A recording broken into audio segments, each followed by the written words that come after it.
Hi hello నమస్తే welcome to mega nine TV. అయితే unstoppable show ఏదైతే ఉందో రామ్ చరణ్ అండ్ బాలకృష్ణ, ఏదైతే బాలయ్య బాబు చరణ్ బాబు వీళ్ళిద్దరి మధ్యన కన్వర్షన్ ఏం జరిగింది, అసలు అన్స్టాపబుల్ షోలో ఏం జరిగింది, ఎందుకు అంత క్యూరియాసిటీ అభిమానులకు అవ్వచ్చు, అటు బాలయ్య అభిమానులకు అవ్వచ్చు, అటు రామ్ చరణ్ అభిమానులకు అవ్వచ్చు, అక్కడ చిట్చాట్ ఏం జరిగింది ఏంటనేది మనకు వచ్చిన సమాచారం ఏదైతే సోషల్ మీడియాలో ట్విట్టర్లో అవ్వచ్చు మనకు వచ్చిన సమాచారం మాత్రమే నేను మీకు చెప్తాను. ఆ ఈవెంట్ ఏదైతే పవన్ కళ్యాణ్ తర్వాత రామ్ చరణ్, ఏదైతే పవన్ కళ్యాణ్ గారు కూడా ఈ షోలో కూడా బ్లాక్ హుడ్డీతో ఎంటర్ అయ్యాడు. ఇందులో రామ్ చరణ్ కూడా తను బ్లాక్ హుడ్డీ సేమ్ అంటే బాబాయ్ని ఫాలో అవుతున్న అబ్బాయి అనొచ్చు. ఏదైతే బాలకృష్ణ గారు షోలో చరణ్ని ఇన్వైట్ చేశారో, అంటే రామ్ చరణ్ ఎంట్రీ దగ్గర నుంచి ఎండ్ దాకా ఒక ఫుల్ అంటే జోష్ అని చెప్పాలి. ఎక్కడ కూడా అంటే బాలకృష్ణ జోష్ని రామ్ చరణ్ అయితే అందుకున్నాడా లేదా అయితే మనం ఈ షో అయితే వచ్చేదాకా వెయిట్ చేయాలి. అయితే ఈ షోలో ముఖ్యంగా ఏం జరిగిందంటే రామ్ చరణ్ ఏదైతే తన చిన్నప్పటి ఫొటోస్, తన చైల్డ్హుడ్ ఫొటోస్ని ప్లే చేశారు అని అంటున్నారు.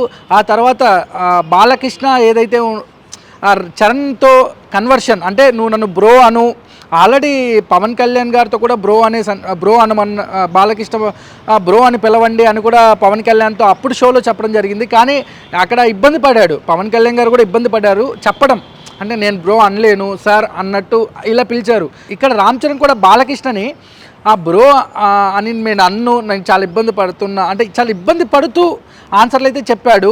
అంటే బ్రో సార్ అన్నాడు, అంటే అక్కడ బ్రో సార్ అనేది కూడా ఆయన చెప్పడం జరిగింది. ఒక్కసారిగా అక్కడ ఉండే ఆడియన్స్ అవ్వచ్చు, స్టేజ్ మీద ఉండే వాళ్ళంతా ఒక్కసారిగా నవ్వడం స్టార్ట్ చేశారు.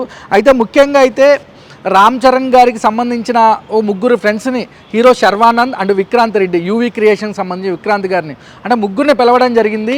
ఆ ముగ్గురు సంబంధించిన ఫొటోస్ కూడా మనకు బయటకు వచ్చాయి. అంటే ఆహా వాళ్ళైతే అన్స్టాపబుల్ షోలు అయితే రిలీజ్ చేశారు. అంటే ఒక గేమ్ అయితే పెట్టారు గన్స్తో, అంటే ఒకరి గురించి ఒకరు లైఫ్లో ఎవరెన్ని అబద్ధాలు ఆడారు ఏంటి ఇలాంటి సిచ్యువేషన్స్ అయితే కామెడీ ఆ గేమ్ షోలో అయితే జరగడం జరిగింది. అయితే వీళ్ళ గన్తో అలా ఫైట్ చేయాలన్నమాట. అక్కడ ఒక ఎపిసోడ్ అయితే జరిగింది. ఆ తర్వాత గేమ్ చేంజర్కి సంబంధించి దిల్ రాజు గారు కూడా రావడం జరిగింది. దిల్ రాజు అండ్ రామ్ చరణ్ వీళ్ళిద్దరు ఈ సినిమా గేమ్ చేంజర్ గురించి అయితే బాలకృష్ణ అడగడం జరిగింది. తర్వాత ఇక్కడ స్పెషల్గా ఏంటంటే దిల్ రాజు అయితే డ్యాన్స్ వేయడం జరిగింది బాలకృష్ణతో అనేది మనకు వచ్చిన ఇన్ఫర్మేషన్. అంటే ఒక్కసారిగా బాలయ్య బాబు స్టెప్పులకి దిల్ రాజు అయితే డ్యాన్స్ వేసాడు అనేది ఒకటి ఈ షోలో అయితే ఉందంటున్నారు. ప్రభాస్ అన్స్టాపబుల్ షోకి వచ్చినప్పుడు రామ్ చరణ్కి బాలకృష్ణ ఎలా అయితే కాల్ చేశాడో, ఇప్పుడు కూడా రామ్ చరణ్ అయితే గెస్ట్గా వచ్చినప్పుడు ప్రభాస్కి బాలకృష్ణ అయితే కాల్ చేశారు. బాలకృష్ణ గారు కాల్ చేయడం కూడా చాలా ఫన్నీగా అనిపించింది. అంటే అక్కడ ఈ కన్వర్షన్ కూడా దాదాపుగా ఒక 20 మినిట్స్ అయితే జరిగింది. అందులో ఏం మాట్లాడారు ప్రభాస్ అండ్ రామ్ చరణ్ గురించి ఏం చెప్పారనేది అయితే మనం షో వచ్చేదాకా అయితే వెయిట్ చేయాలి. ఇంకోటి ఏంటంటే ఫ్యామిలీ గురించి, అంటే రామ్ చరణ్ ఫ్యామిలీ గురించి అంటే చిన్నప్పటి ఫొటోస్ కూడా ప్లే చేయడం జరిగింది అనేది కూడా ఒకటి విన్నాము. అందులో కూడా రామ్ చరణ్కి సంబంధించి ఆయన స్టార్టింగ్ ఫొటోస్ దగ్గర నుంచి మధ్యలో కొన్ని ఫన్నీ ఉండే ఫొటోస్ అవ్వచ్చు, ఆయన డ్యాన్స్ మూమెంట్స్ అవ్వచ్చు, అవి కూడా ప్లే చేశారు. ఆ తర్వాత ఇంకోటి ఏంటంటే చిరంజీవి గారు అండ్ పవన్ కళ్యాణ్ గారు, నాగబాబు గారు, వీళ్ళ ముగ్గురు ఏదైతే ఇలా ముగ్గురు ఫొటోస్ కూడా అంటే వీళ్ళ ముగ్గురు గురించి అడగడం జరిగింది. అందులో కళ్యాణ్ గారితో ఆయనకున్నంత ర్యాపో ఏంటి, నాగబాబు గారితో అండ్ చిరంజీవి గారితో, ఇలా ముగ్గురితో మీకు ర్యాపో ఎలా ఉండేది, ఎవరితో ఎక్కువ క్లోజ్ ఉండేది అనే కన్వర్షన్స్ కూడా జరిగిందనేది ఒకటి మనం విన్నాము. ఇంకోటి ఏంటంటే అక్కడ మెయిన్గా ఏంటంటే కట్అవుట్ ఏదైతే మొన్న విజయవాడలో భారీ కట్అవుట్ 256 ఫీట్ కట్అవుట్ గురించి అయితే ఒక వీడియో వేయడం జరిగింది. ఆ కట్అవుట్ అయితే ఏర్పాటు చేసిన ఎవరైతే పర్సన్ ఉన్నాడో అతని స్టేజ్ మీదకి అయితే పిలవడం జరిగింది. అతను కూడా మాట్లాడడం జరిగింది అనేది ఒక సమాచారం. ఆ తర్వాత ఏదైతే గేమ్ చేంజర్కి సంబంధించి అంటే ముఖ్యమైన కొన్ని అన్సీన్ వీడియోస్ కూడా వేశారు, బిహైండ్ స్క్రీన్ సంబంధించిన కొన్ని వీడియోస్ వేశారు. తర్వాత దిల్ రాజు కూడా కొన్ని ఆసక్తికరమైన వ్యాఖ్యలు అయితే చేశారు. రామ్ చరణ్ యాక్టింగ్ గురించి అవ్వచ్చు, సినిమా ఎలా ఉండబోతుంది, ట్రైలర్ ఎలా ఉండబోతుంది, దీని మీద కూడా మాట్లాడారు.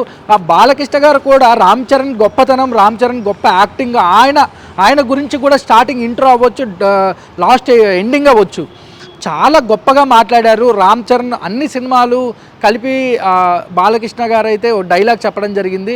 అంటే చాలా చాలా ఇబ్బంది పడుతూ చాలా ఫుల్ ఎనర్జెటిక్గా రామ్ చరణ్ అయితే ఇందులో ఆన్సర్లు ఇచ్చారు. అంటే సేమ్ పవన్ కళ్యాణ్ గారి ఎపిసోడ్ ఏదైతే ఉందో ఆయన ఎంత ఇబ్బంది పడినాడో యాజ్ ఇట్ ఈజ్గా అంటే ఒక పెద్దలకి ఆయన ఇచ్చే గౌరవం కానీ ఆయన ఇచ్చే రెస్పెక్ట్ కానీ ఒక బాలకృష్ణ కూడా అంటే బాలయ్య గారు కూడా ఒక ఫిదా అయిపోయారు ఆ చరణ్ ఇచ్చే రెస్పెక్ట్ ఇవన్నీ చూసి. ఇదైతే మనం ఒకటి విన్నాము. కానీ యాజ్ ఇట్ ఈజ్గా ఇప్పుడు నేను చెప్పినవన్నీ ఆ ఇన్ఫర్మేషన్ మనకు వచ్చినవన్నీ అన్స్టాపబుల్ షోలోకి యాజ్ ఇట్ ఈజ్గా ప్లే అవుతే మాత్రం అభిమానులకు అవ్వచ్చు, అటు బాలయ్య బాబు అభిమానులకు అవ్వచ్చు, చరణ్ బాబు అభిమానులకు అవ్వచ్చు, ఇదొక పెద్ద హైప్ షో అవ్వచ్చు. ఇది నాకు తెలిసి ఇది ట్రెండింగ్ వెళ్తుంది ఈ షో.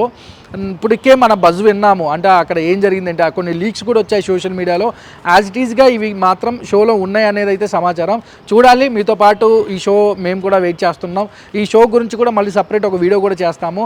ఆ షోలో ముఖ్యంగా ఏం జరిగింది ఏంటి, ఆ షో మొత్తం ఆ 1.5 hour 2 hours షో మొత్తం మేమైతే ఒక చిన్న వీడియోలో అయితే మీకు చెప్పడానికి ట్రై చేస్తాము రిలీజ్ తర్వాత. Thank you so much.